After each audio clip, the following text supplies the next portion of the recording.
Saudara, jarang-jarang saya kemari, jadi mungkin ada yang kenal, ada yang tidak ya. Bagi yang tidak kenal, nama saya Biku Abijato.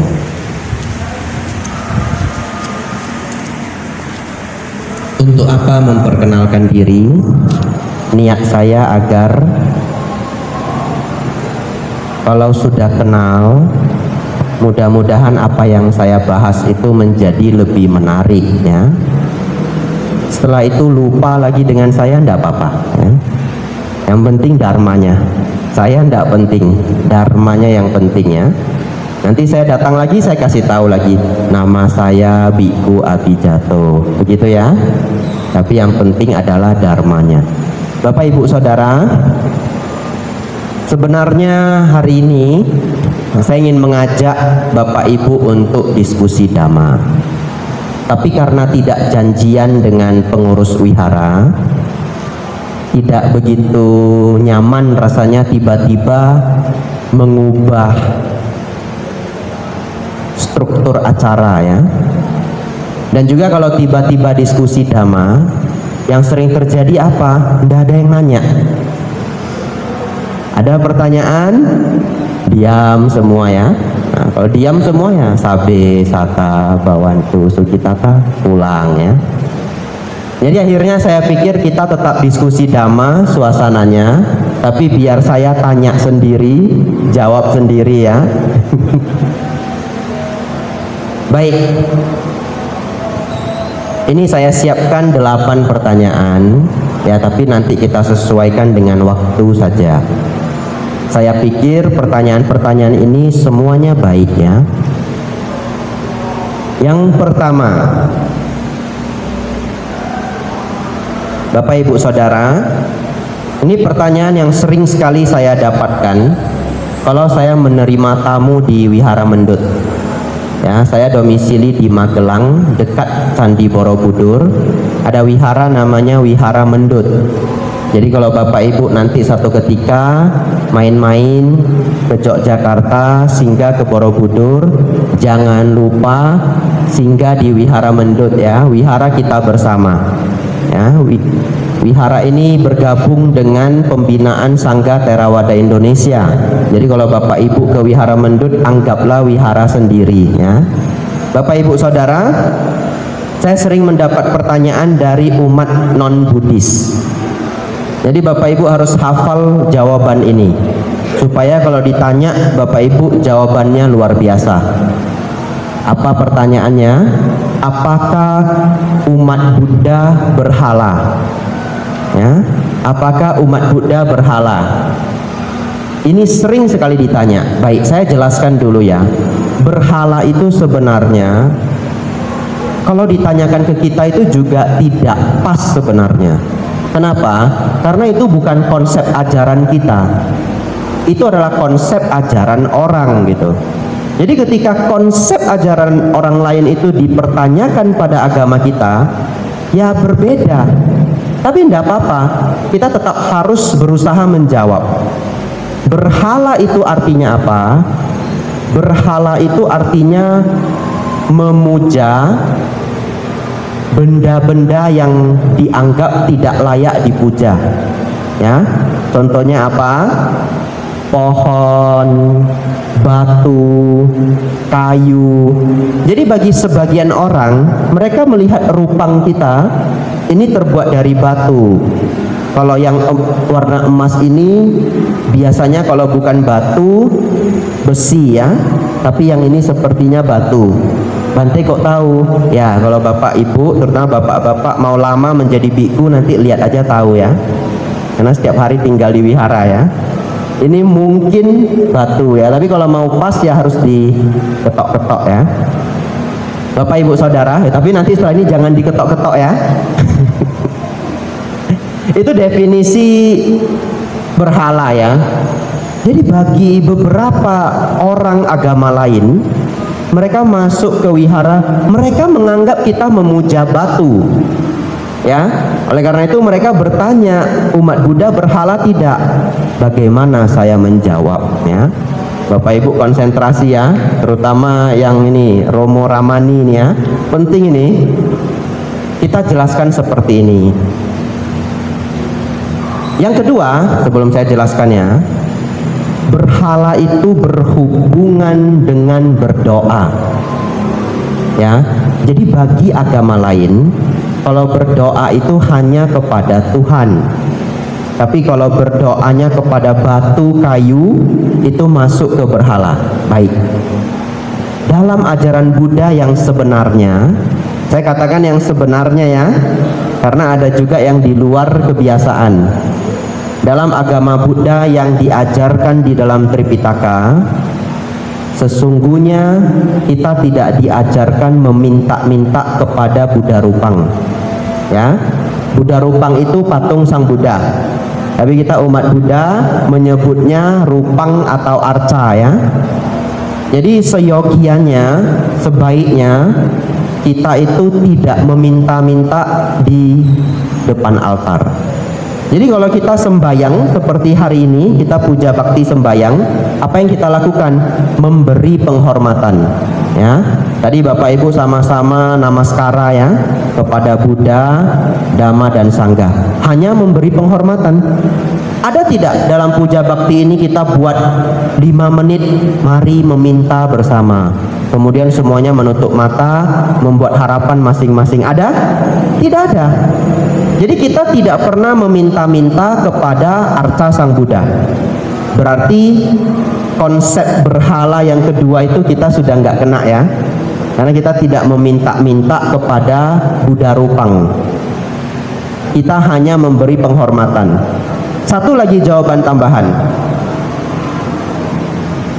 Saya biasanya bertanya kepada mereka yang non-Buddhis ini ya, yang berkunjung ke Wihara Mendut. Cukup sering. Kalau belum pandemi itu, sebelum pandemi setahun bisa 10 kali mungkin kita didatangi anak SMA, anak kuliah ya, kemudian pesantren, kemudian perkumpulan lintas agama. Saya tanya begini, saudara-saudara, pernah tidak melakukan upacara bendera? Di sini pernah ada yang ikut upacara bendera? Pasti ya, pasti pernah, apalagi yang sekolah ya. Pertanyaan saya, ketika kita menghormat bendera merah putih, yang dihormati itu kainnya atau tiangnya? Nah, coba. Ya, kebanyakan menjawab kainnya ya. Kainnya lebih sakral ya. Tapi kenapa kalau kain itu diturunkan dan Bapak Ibu cuci, kalau kotor kan dicuci ya, cucinya pakai tangan toh kalau zaman dulu. Kalau kita menghormat kainnya, seharusnya Bapak Ibu sambil nyuci harus sambil begini. Betul ya? Cuci, nah hormat, cuci, hormat gitu. Tapi kan tidak. Kalau dicuci ya dicuci aja. Oh, kalau begitu tiangnya Bante, tiangnya juga ya. Kalau Bapak Ibu turunkan tiangnya, Bapak Ibu simpan di gudang, ya dibiarkan saja. Bahkan kalau di kampung-kampung, ya mungkin juga di sini ya, tiangnya itu kadang-kadang itu galau untuk itu nyongkel mangga, ya. Tidak ada tiang khusus. Tapi kalau di Medan kadang-kadang razia. Saya dari Medan ya. Razia kalau tiangnya tidak bagus itu bisa dimarahi keplor ya. Di sini pakai keplor nggak? Kepala lorong, tidak ya? Ya, berarti itu sistem di Medan ya. Keplor namanya, kepala lorong. Jadi ternyata yang dihormati juga bukan tiangnya, betul ya? Lalu kalau gitu Bapak Ibu hormati apa coba? Bukan kainnya, bukan tiangnya. Yang dihormati adalah ketika kain itu dan tiang itu dikibarkan di tengah lapangan, kita menghormatinya sebagai simbol perjuangan para pahlawan, ya. Dan simbol itu harus sesuai tempat dan syaratnya. Di tempat yang terbuka, di lapangan, dia berdiri tegak, lalu kainnya ada di atas. Apakah satu tiang atau setengah tiang? Ketika semua syarat-syaratnya dipenuhi, itu menjadi simbol perjuangan para pahlawan. Apakah bisa kita dikatakan kita berhala kepada bendera, kita menghormati kain, menghormati tiang? Enggak, kita menghormati simbol perjuangan para pahlawan. Kalau saya sudah nanya dan jelaskan ke mereka, lalu saya memberitahu, sama seperti arca. Kalau ngomong ke yang bukan Buddhis, ngomongnya arca. Kalau ngomong ke yang Buddhis, ngomongnya rupang ya. Ini biar pinter semua setelah ini. Jadi ketemu yang dari universitas datang kemari ya, ingin melihat ini Buddha tidur, kita menyebutnya arca. Baik, kita jelaskan arca ini persis adalah simbol perjuangan Sang Buddha melenyapkan kotoran batin, keluar dari samsara. Jadi Buddha rupang ini adalah simbol perjuangan Sang Buddha. Oleh karena itu bukan dari bahannya, tapi dari maknanya. Tentu kadang-kadang rupang ini barangkali ada konstruksi dharmasala ya, mau diperbaiki misalkan. Rupang ini mau disimpan. Simpannya bagaimana? Dibungkus kain, simpan di gudang, betul?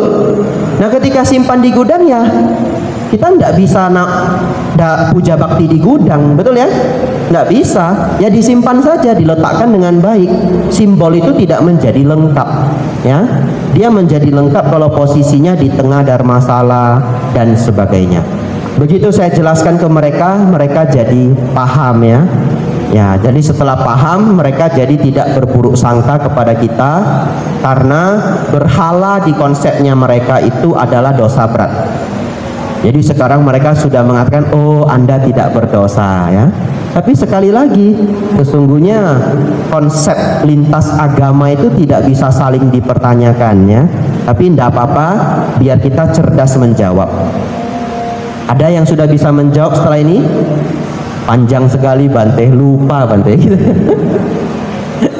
Baik, poinnya yang satu, arca ini hanya lambang perjuangan Sang Buddha. Yang kedua, kita tidak meminta-minta kepada arca. Kita lanjutkan.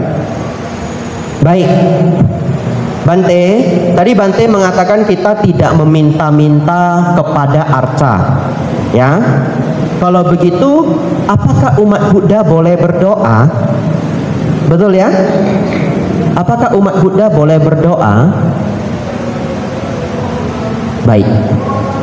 Jawabannya sangat boleh. Tapi caranya harus tepat. Saya punya pertanyaan.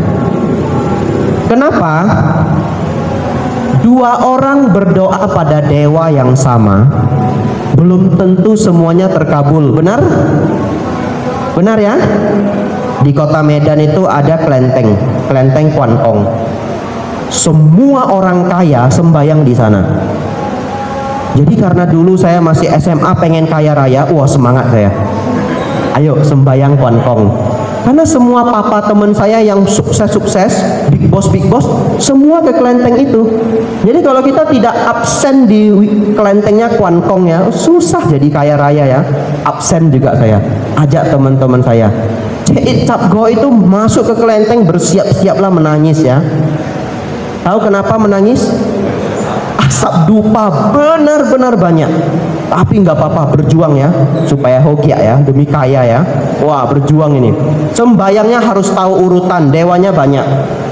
Ada orang sembayang dari kanan ke kiri, ada kiri ke kanan, ada yang Sang Buddha dulu, ada yang Sang Buddha terakhir. Katanya beda urutan, beda hoki ya. Waduh, ini gawat juga ini. Sudah, saya tiru teman papa saya yang paling kaya saja ya. Namanya Pak Hartono. Jangan dicari ya. Pak Hartono namanya. Bapak Ibu Saudara, Pak Hartono ini saya tanya teman saya, namanya Acong ya. Jangan dicari juga ya. Cong, papamu sembahyang gimana? Oh begini, ini dulu. Nah, saya ikut. Wah, setiap beberapa bulan sekali saya sembahyang. Wah, sudah yakin saya pasti pian tauke ya. Wah, wah saya ini pasti jadi bos besar ya.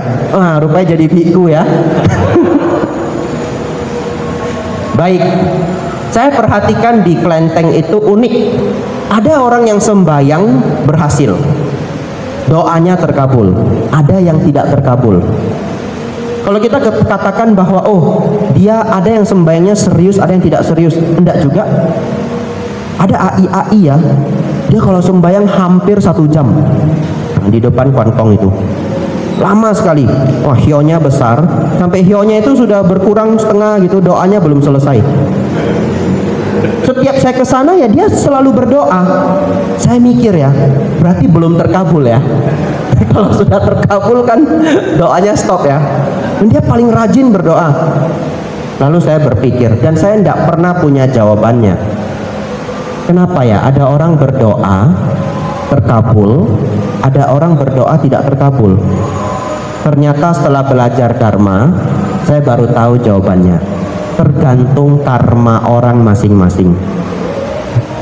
Ada enggak Bapak Ibu ketemu orang tidak pernah sembahyang tapi sukses? Ada. Kenapa demikian? Karma. Karma itu karma lampau dan karma saat ini, dua harus digabung. Karma lampau yang tidak bisa kita atur. Lahir di keluarga mana, wajah tidak bisa diatur ya. Nah saya kalau bisa request wajah ini, wah Jaico saya minta ya. Tapi tidak bisa request ya. Itu karma masa lampau ya. Kecerdasan ya, kita lahir secerdas apa, yaitu karma masa lampau. Tubuh kita ada yang sehat, ada yang gampang sakit. Tapi ada karma kehidupan ini. Apa karma kehidupan ini? Rajin belajar. Rajin belajar tidak ada hubungan sama karma lampau ya. Rajin bekerja. Ya ada orang jam 5 sudah bangun bekerja. Jualan sayur. Ada yang jualan sayur jam 9 baru keluar. Ya nasibnya beda dong. Lalu katanya, enggak, saya karena karma masa lampau. Enggak, karena kamu jualan keluar jam 9, orang lain keluar jam 5. Harus dipahami dua ini ya, karma lampau dan karma masa ini. Baik. Ada orang yang berdoa sedikit saja terkabul. Ada orang yang berdoa setengah mati, habis setengah dupa sudah tidak terkabul. Karena apa? Kekuatan karma. Satu cerita nyata ya, jarang saya ceritakan di mana-mana, jarang. Mungkin ini kali ketiga saja, padahal saya hampir setiap hari memberi dharma. Jarang cerita ini.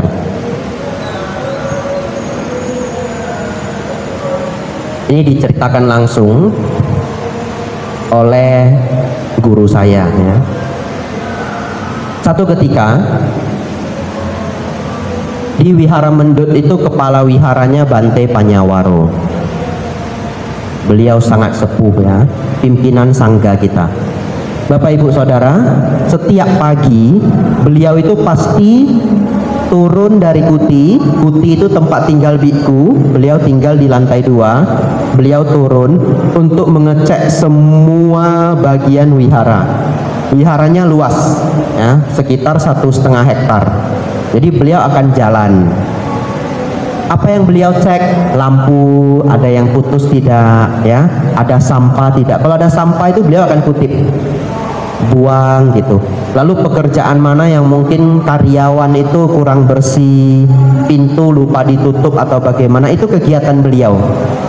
Lalu setiap pagi beliau sering membuka ruang tamu. Jadi di Wihara Mendut itu ada ruang tamu ya. Ini Bapak Ibu datang ke Mendut, kalau pas saya di sana nanti bisa masuk ruang tamu ya. Tapi kalau bisa janji dulu ya, jangan datang tiba-tiba ya. Bapak Ibu Saudara, beliau turun, lalu beliau membuka gorden. Apa yang terjadi? Ternyata di pagi itu gordennya rusak. Namanya gorden kan jarang rusak ya, apalagi di wihara nggak ada anak-anak, dan para biku itu lembut, buka pintu tutup pintu juga lembut. Jadi barang di wihara itu jarang rusak. Kalau rusak pun karena berkarat ya. Jadi Bapak Ibu Saudara, hari itu gordennya rusak, dan gorden itu sudah ada mungkin 10 tahun. Dalam hati beliau, oh nanti biar dicari gorden yang baru ya. Karena dalam ajaran Buddha, ini juga pesan dari Sang Buddha, kalau ada barang yang rusak harus cepat diperbaiki. Nah, ini biar jadi kebiasaan Bapak Ibu ya, barang rusak harus cepat diperbaiki. Jadi beliau berpikir ya, nanti harus ambil di Yogyakarta. Kalau mau belanja apa-apa harus ke Jogja, berarti harus janjian sama supir, harus ada kapianya. Ya, kalau biku mau pergi ngambil barang untuk wihara harus ditemani umat. Bapak Ibu Saudara sudah berpikir begini dalam hati ya. Apa yang terjadi? Besoknya ada seorang umat tidak dikenal, seorang perempuan, beliau tidak pernah melihat orang ini sebelumnya, orang asing. Tiba-tiba datang ke wihara mau menitipkan dana untuk beliau. Apa yang perempuan ini danakan? 1 set gorden. Padahal beliau benar-benar tidak cerita kepada siapapun, dan wanita itu tidak pernah bertamu. Saya 8 tahun sudah jadi biku Bapak Ibu, tidak pernah ada yang dana gorden ke saya. Betul. Kalau biasanya dana ke biku apa? Handuk ya, jubah, lalu ya kadang-kadang senter ya. Ya ada yang kasih senter ya, karena para biku sering ke tempat-tempat yang gelap ya. Lalu kalau yang agak aneh yang pernah saya terima tapi masih berhubungan, flash disk. Ada yang dana flash disk. Kalau pindah patah dapatnya juga ya barang-barang yang wajar. Cuma sekali saya dapat barang yang aneh ya, dapatnya sisir. Gimana saya nyisir ya? Ya tapi karena mungkin temennya cuma bilang kasih kebutuhan harian, sabun, sampo ya, karena dia belum banyak mengenal dhamma atau tidak begitu dekat dengan biku, ya 1 set lah belinya, dalamnya ada sisir ya. Gorden itu tidak pernah. Sampai-sampai beliau berpikir, mungkin ya yang berdana ini seorang dewa, karena tidak mungkin ada yang tahu gorden rusak. Tapi Bapak Ibu Saudara, kenapa gorden itu bisa tiba-tiba muncul? Karena karma baik beliau terlalu besar. Kalau Bapak Ibu punya karma baik yang sangat besar, mikir aja barangnya bisa muncul. Pernah enggak berpikir nanti malam? Enggak nanti malam, cuma berpikir begini, sudah lama ya enggak makan bika Ambon. Di sini ada yang jual bika Ambon? Kan enggak ada yang jual bika Ambon ya. Tiba-tiba malamnya Bapak Ibu dianterin bika Ambon. Coba, ada yang pernah mengalami mirip-mirip begini? Pernah ya? Kadang-kadang tidak se-ekstrim itu, mungkin hanya kepikiran, sudah lama ya ndak makan kuah cai pui. Ada kuah cai pui di sini? Pernah dengar? Enggak pernah dengar, ganti dulu ya, ganti. Sudah lama ya ndak, kok biku ndak baik ya cerita makanan malam-malam ya. Waduh, gawat ini. Ndak apa-apa ya, contoh ya. Misalkan ya, sudah lama ya ndak makan mie Aceh gitu. Anggaplah ada yang jual di sini ya. Lalu malamnya Bapak Ibu dibeliin mie Aceh. Sering begini dalam kehidupan. Itu sebenarnya apa? Itu adalah karma baik Bapak Ibu yang berbuah. Pikiran ini akan memicu karma baik kita untuk berbuah. Kalau karma baik Bapak Ibu besar, gampang sekali apa yang dipikirkan itu terwujud. Makanya orang yang karma baiknya besar, dia kalau punya keinginan cita-cita, cepat 2-3 tahun sudah dapat ya. Ya, 1 tahun kadang sudah dapat. Itu karena karma baiknya besar. Bapak Ibu Saudara, kembali, ini topik yang sangat penting. Jadi berdoa itu yang tidak diketahui masyarakat luas bukan kepada siapa, tapi apakah Anda punya karma baik ataupun tidak. Oleh karena itu coba saya ajak untuk berpikir, di dunia ini setiap orang berdoa kan figurnya beda-beda, betul ya? Ada orang berdoa ke dewa A, dewa B, dewa C. Ada yang Tuhan juga namanya, ada yang A, yang B, yang C. Kalau kita ke suku-suku yang di luar mayoritas ada yang sembayangnya ke pohon keramat, ada yang ke batu keramat, ada yang ke kuburan. Pertanyaannya, ada juga loh yang doanya berhasil. Iya, kalau doanya tidak berhasil kan tidak ada yang berdoa di sana. Tapi yang mereka tidak tahu bukan kepada siapa Anda berdoa, ya, tapi apakah Anda punya karma baik atau tidak. Begitu ya. Lanjut ya.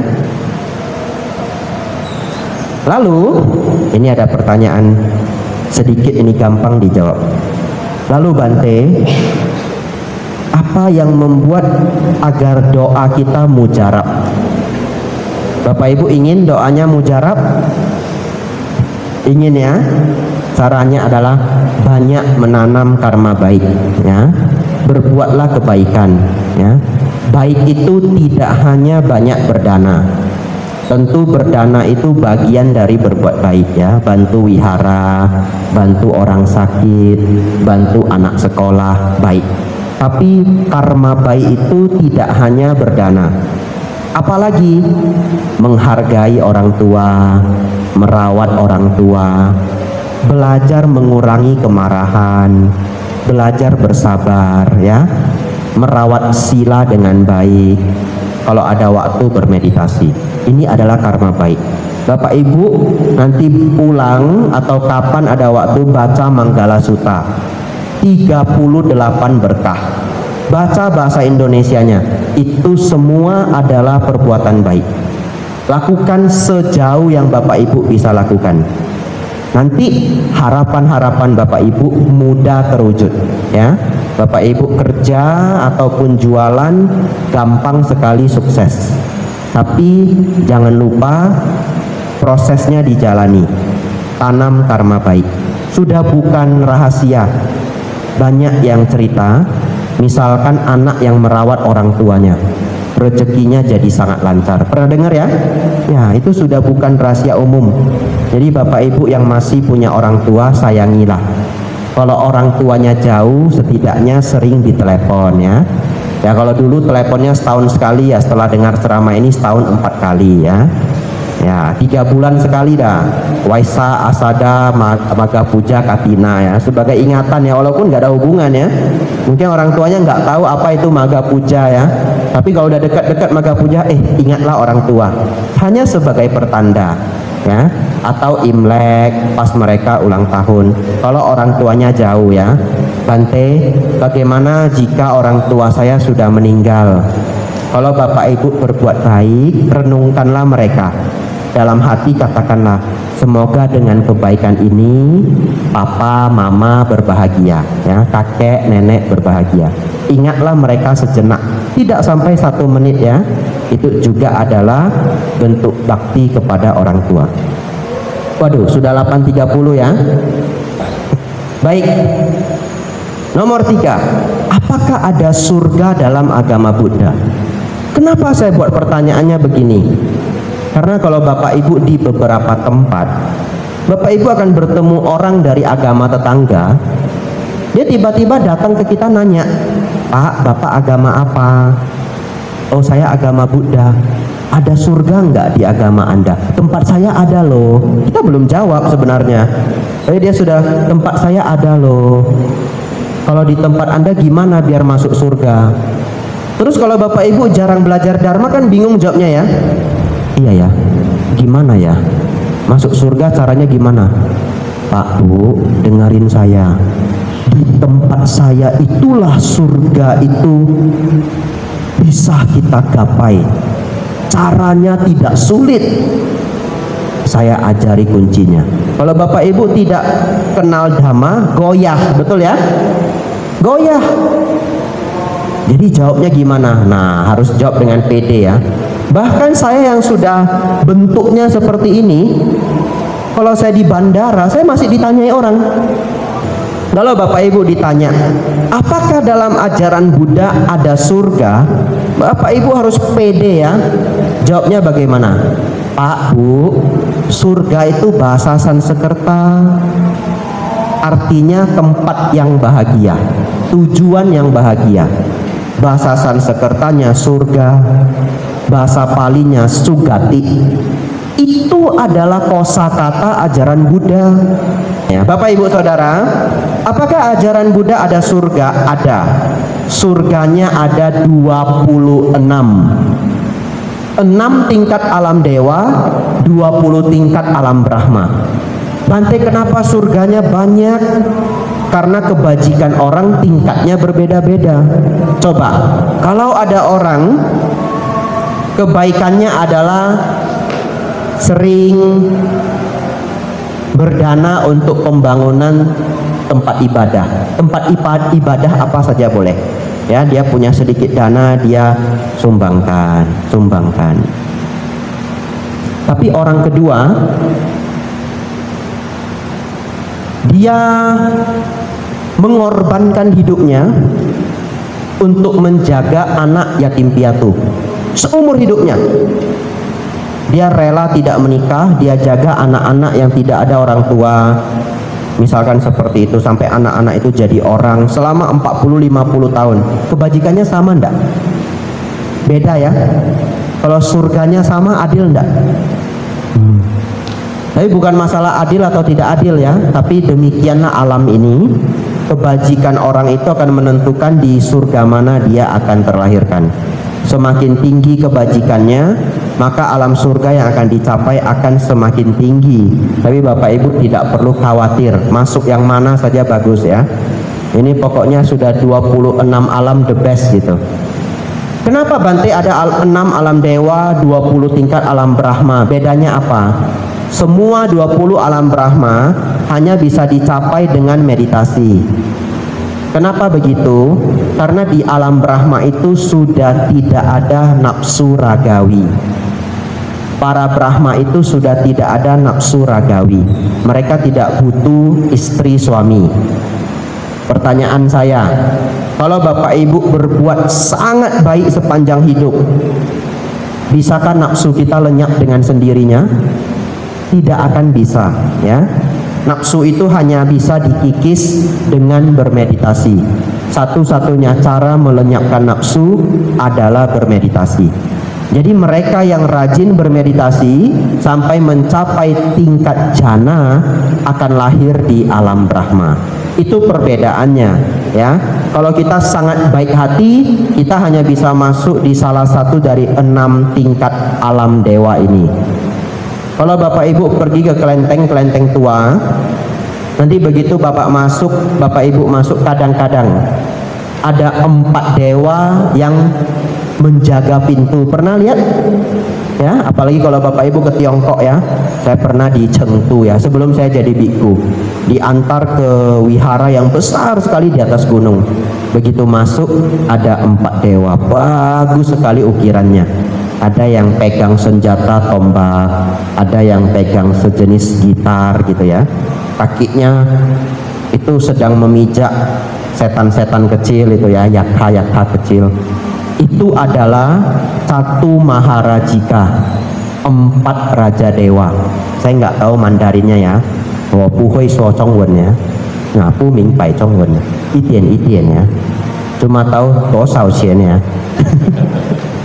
Bapak Ibu Saudara, 4 raja dewa ini adalah raja dari alam surga paling rendah. Paling rendah. Jadi masih ada 25 tingkat di atasnya. Baik, jadi Bapak Ibu Saudara, pasti ada alam surga ya. Dimana agar mencapai alam surga? Dana sila samadhi panya ya. Dana sila samadhi panya. Tidak saya bahas karena waktu kita singkat ya. Saya bahas dana sila samadhi panya nanti selesainya jam 12 ya. Baik. Nomor 4. Bante, bagaimana agar kita terbebas dari santet? Wah, ini seru juga ini ya. Bagaimana terbebas dari santet? Saya jawab singkat saja ya, karena waktu kita sebenarnya sudah hampir habis ya. Biasanya puja bakti itu ceramahnya sekitar 40 menit. Di atas itu Bapak Ibu sudah gusar, sudah capek, sudah lelah ya. Ya baik, Bapak Ibu singkatnya, terbebas dari santet itu tidak sulit. Rawatlah 5 sila dengan baik. Pancasila itu sangat berkekuatan. Tidak ada jimat apapun di dunia ini lebih kuat dari 5 sila. Saya sebagai biku, Bapak Ibu, tidak bawa jimat apapun.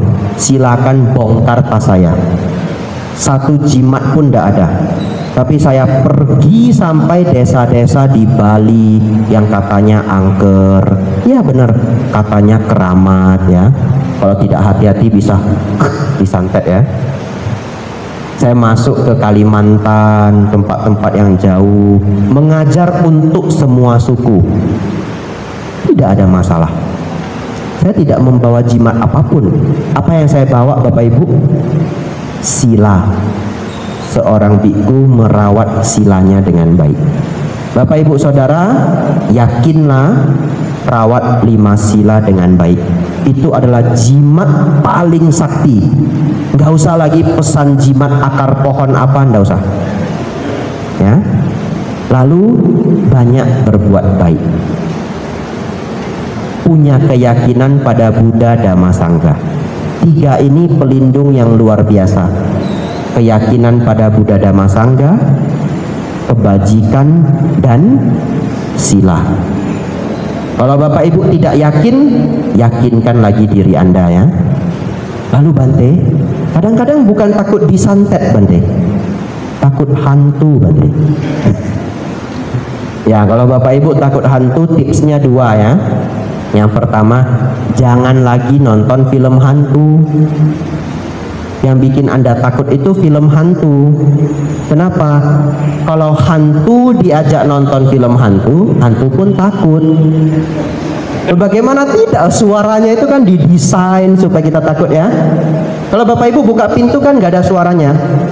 Tapi kalau di film horor buka pintu bagaimana? Ya toh? Nah. Coba kalau ada angin lewat kan nggak ada suaranya. Tapi kalau film horor angin lewat aja lebay. Bagaimana Anda tidak takut? Ya. Kalau tidak percaya nanti coba nonton film hantu, tutup suaranya. Nggak ngeri lagi. Ngerinya tinggal setengah. Iya ya, masih ngeri ya, setengah. Lalu orang itu make up sejadi-jadinya ya. Kalau Bapak Ibu nanti ketemu hantu, coba ajak nonton film horor, hantu pun takut. Tapi kalau Bapak Ibu takut hantu, berhentilah nonton film horor ya. Lalu kalau sebelum tidur takut, baca Abhaya Parita. Namanya Abhaya Parita. Kalau buku lama itu halaman 101 kalau saya tidak salah. Nanti cari ya, Abhaya Parita. Bunyinya adalah Yanduni Mitang Awa Manggalanca. Baca sendiri bahasa Pali dan juga artinya. Ya, silakan nanti dicari. Bagi kalau malam-malam mau tidur takut hantu, baca itu sebelum tidur ya. Sangat-sangat baik. Ya, 2 lagi dah, tapi saya jawab singkat-singkat. Bante, bagaimana menolong leluhur yang meminta pertolongan? Pelimpahan jasa ya. Kalau Bapak Ibu bermimpi leluhurnya meminta tolong, jangan dibacain Abhaya Parita ya. Oh, kata Bante ketemu hantu, jangan. Leluhur itu ya tidak mesti kita takuti. Ya, leluhur itu orang yang dekat dengan kita secara karma. Apakah kita kenal ataupun tidak kenal. Pelimpahan jasa ya, kalau ada patidana di wihara silakan ikut. Kalau tidak ada patidana bagaimana Bante? Bapak Ibu berbuat baik, kebaikan apa saja ya. Setelah itu ucapkanlah idangwo nyatinang hotu sukita hontu nyatayo. Ada di kalimat di Parita Biru Etawata. Kalau lupa bagaimana Bante? Pakai bahasa Indonesia enggak apa-apa. Semoga kebajikan saya ini melimpah kepada sanak keluarga saudara. Begitu ya. Semoga kebajikan yang saya lakukan ini melimpah kepada para leluhur. Bahasanya seperti apa ndak apa-apa, yang penting niatnya. Ya, jadi kalau nanti lupa kalimatnya, yang penting niatnya. Semoga kebajikan ini, semoga dengan kebajikan ini leluhur saya berbahagia. Cukup. Ya, yang penting adalah niatnya. Kalau hafal bahasa Palinya baik. Idang wo nyati nang hotu sukitahon tuk nyatayo. Terakhir, Bante, mengapa berjudi itu tidak melanggar sila? Wah, ini seru juga ya. Seru juga ini. Tapi jangan setelah bahas ini besok berjudi, jangan ya. 5 sila ada melarang berjudi? Nggak ada ya? Nah coba, kenapa berjudi tidak masuk dalam pelanggaran sila? Karena pelanggaran sila itu adalah yang mengganggu makhluk lain. Dalam 5 pelanggaran sila itu ada korban. Bagaimana dengan berjudi? Berjudi itu adalah kesepakatan antara si A dan si B. Betul ya? Misalkan saja si A berjudi dengan si B bertaruh sepak bola, tim A dan tim B, 100.000, yang menang ambil semua, gitu ya. Itu adalah kesepakatan, betul ya, deal ya. Itu adalah sebuah deal. Lalu yang menang tim A, nah si A ambil semua. Ada korban? Tidak ada, karena itu adalah kesepakatan. Tapi, nah jangan senang dulu. Nanti besok semuanya berjudi, gawat saya ya. Jangan senang dulu. Memang berjudi itu tidak dilarang Sang Buddha, tidak dimasukkan Sang Buddha di dalam 5 sila, tapi tetap dilarang oleh Sang Buddha sebagai jalur pembuangan harta. Ada di dalam Anguttara Nikaya, namanya jalur pembuangan harta. Apa saja yang akan membuat kita miskin? Yang pertama beliau katakan berjudi. Yang kedua main wanita, tapi bahasa yang bagus prostitusi ya. Nah, lalu apalagi mabuk-mabukan ya, keluyuran malam, mabuk-mabukan. Ini satu grup. Yang keempat, punya teman yang buruk ya. Kenapa punya teman yang buruk bisa menghabiskan harta? Karena Anda bisa ditipu. Kalau teman Anda baik kan tidak ditipu. Ada orang yang setelah ditipu jadi jatuh miskin? Ada ya. Jadi apa yang membuat harta kita habis? Ini bagian terakhir ya. Sabar ya, memang sudah lebih 40 menit, badan sudah gusar ya, tapi sabar ya. Terakhir ini, jalur pembuangan harta, hafal ya. 1, judi. 2, prostitusi. 3, keluyuran malam dan mabuk-mabukan. 4, teman yang buruk. Jauhilah ini, karena ini adalah jalur pembuangan harta. Sang Buddha mengatakan ini seperti tong air yang bawahnya berlubang. Sebanyak apapun air disimpan akan habis, karena airnya terus mengalir. Tadi karena pertanyaannya berjudi, kenapa berjudi itu akan membuat harta Anda habis? Bagi saya karena 3 hal. 2 yang pertama adalah kalau Anda kalah, duit Anda habis. Kalau Anda menang, traktir kawan habis juga. Betul kan? Kalau Anda berjudi seperti itu. Kalau kalah tanggung sendiri, kalau menang traktir kawan, habis duitnya. Yang ketiga, Anda jadi sulit untuk menghargai uang kecil. Karena pikiran Anda 10M, 20M, seakan-akan jadi kaya itu gampang. Jadi hal-hal mengembangkan usaha itu selalu dari kecil jadi besar, nggak bisa tiba-tiba besar. Tapi orang yang sudah sering berjudi, dia maunya tiba-tiba besar. Kalau diajak untuk ngutip sehari 100.000, 300.000, dia sudah nggak mau. Itu namanya mindset penjudi. Kepalanya jadi rusak, ya. Semoga di sini tidak ada yang berjudi ya. Tapi saya ajarkan ini bukan karena Bapak Ibu penjudi. Kalau ketemu orang yang sering berjudi, kita bisa kasih dia nasihat ya. Memang bukan pelanggaran, apalagi kalau ditanya, memang bukan pelanggaran sila, tapi itu jalur pembuangan harta. Ya, sungguh luar biasa. Bapak Ibu belajar Dharma hampir 1 jam. Puja Bakti biasanya 40 menit ya. Jadi bonus 20 menit karena saya jarang datang ya. Semoga itu menjadi bekal. Semoga Bapak Ibu semakin maju dalam dhamma, semakin maju dalam kehidupan. Sabe sata bawantu sukitata. Semoga semua makhluk hidup berbahagia.